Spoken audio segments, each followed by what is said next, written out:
Ya grabe po kaya oy. Naapod mi bahin aning yuta aya kay igsuon man taya niya isa pa ya pamilyado pud mi. Tig-a po di mo kinaiyaya uy. Abi pa na mo wala kay libog pag abot aning yuta magbinahinay na ta. Basta kaning yuta ako ara ni. Grabe po kaya oy. Pagkauman sa tanan niya inanion namin nimo.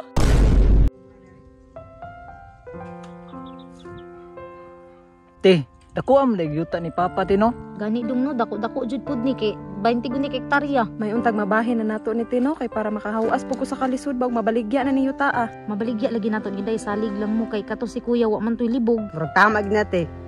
Ay para na ako pang tuition. Para sa kuha diri te, dili lang ako ni ibaligya diri te, ako na lang ni umahon. Ang maayo mo pud ang imong hadong kay pamilyado naman pud ka. Pasang ako ah kanira ko adiri dapita o kay patag kaayo. Aw, okay ra man pud dira aday kay si kuya wa man jud toy libog. Ako ate, katong naitubigan dito te okay, magbasa ko dito ah. Isagasa ra gud ako ate basta naa lang.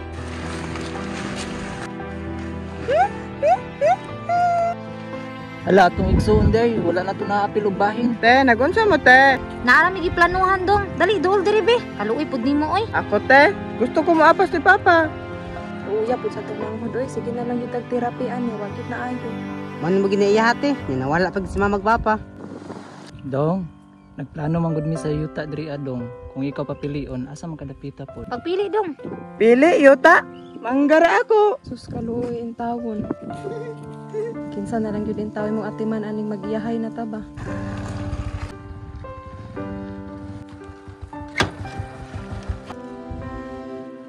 Ako sama mo dire. Ay, ya kuan niya ba kabalo ba ka nga magbahay na sa yuta ron? Wala namang gud si mama o si papa yan niya. Pariha man tanang hinahanglan ato na lang ning bahinon. Sa bahinon. Nakabalo ba mo sa inyong pangistorya? Ano magbahin mo kuno tas yuta? Kabalo ba mo? Atong pagkasakit sa tong inahan ug atong amahan. Kisa may nagasto. Di ba ako?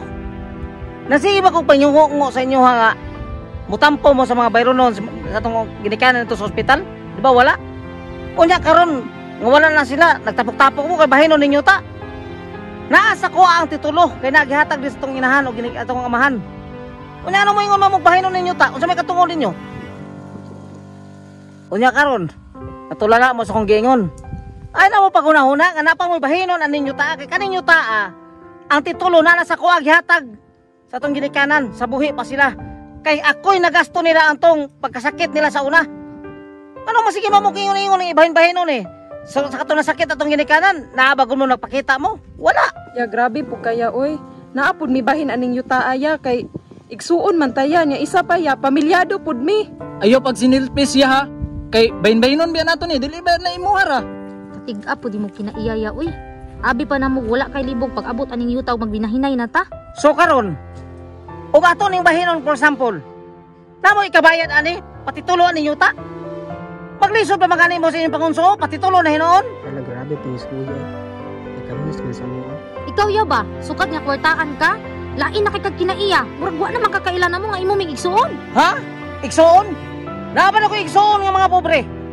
Una-huna na ninyo, nga igsuon ta. Busa karon, ay mo pa kuno na babahin ninyo ta. Basta ka ninyo ta, ako ana ni. Grabe po kaya oy. Pagkauman sa tanan niya inanion namin nimo.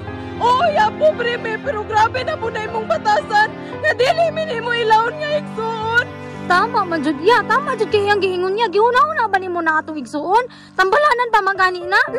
Dili mag-away. No, no, no. Tol, taas kay kog respeto nimo tol ba? Pero kanay mong gibuhat di jud ako marespetuhan ba? Oh, kay ngano?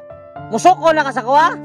Ngano na kay kasokol? Kapobre nimo? Oo tol, pobre ko. Pero dato akong kasing-kasing, dili sama nimo. Dawat-dawatan ang inyong linyada kay mga pobre mo. Diha mo na linya. Bahala na mo. Wadyo ayon ni atong kinamaguangan. Nagbutahan sa iyang kadunahan. Imbisiyay mo dala nato nga iyang mga manghod. Isa dikway naman hinuunta. Kira, kung saon man mga pobre raman ta, mga gidaog-daog ta niya. Sige lang, hilingin mo ito ang kalibutan.